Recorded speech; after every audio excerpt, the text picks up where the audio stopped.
NEET প্রশ্ন ফাঁসের issue, প্রতিবাদে প্রধানমন্ত্রীর বাসভবনের সামনে কংগ্রেসের বিক্ষোভ। গতকাল যন্তর মন্তরে আন্দোলনকারীদের পুলিশের লাঠিচার্জের প্রতিবাদে প্রধানমন্ত্রীর বাসভবনের সামনে বিক্ষোভ দেখায় কংগ্রেস। প্রতিবাদ কর্মসূচিতে লোকসভার বিরোধী দলনেতা রাহুল গান্ধী, প্রিয়াঙ্কা গান্ধী, মল্লিকার্জুন খার্গে সহ অনেকেই উপস্থিত ছিলেন।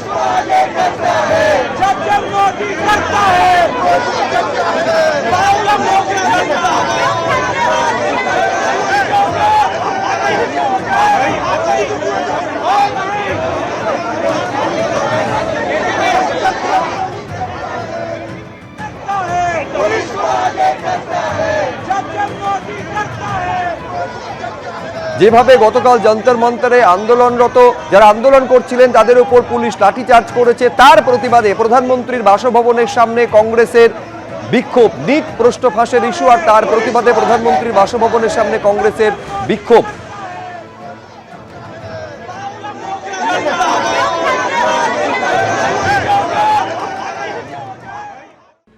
কলকাতা ছাড়িয়ে এবার জেলাতেও মেট্রো ঘোষণা মুখ্যমন্ত্রীর।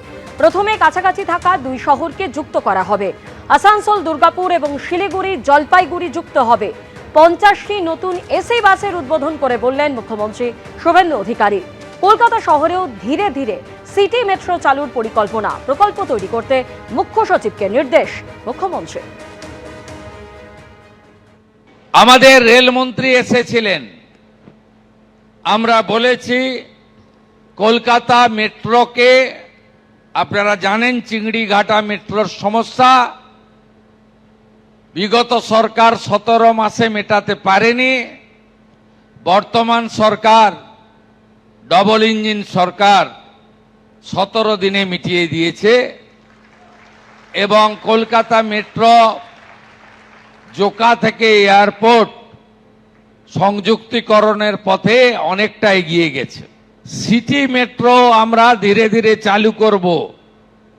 আমি মাননীয় মুখ্য সচিবকে বলবো ওয়ার্ল্ড ব্যাংক বা এডিবিআই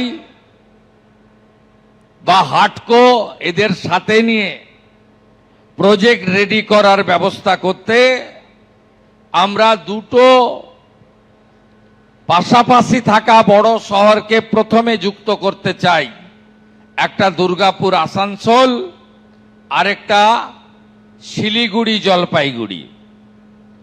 এর বাইরেও পশ্চিমবঙ্গ 17তম রাজ্য হিসেবে ওয়াটার মেট্রোতে যুক্ত হচ্ছে। এবিপি আনন্দ, এগিয়ে থাকে, এগিয়ে রাখে।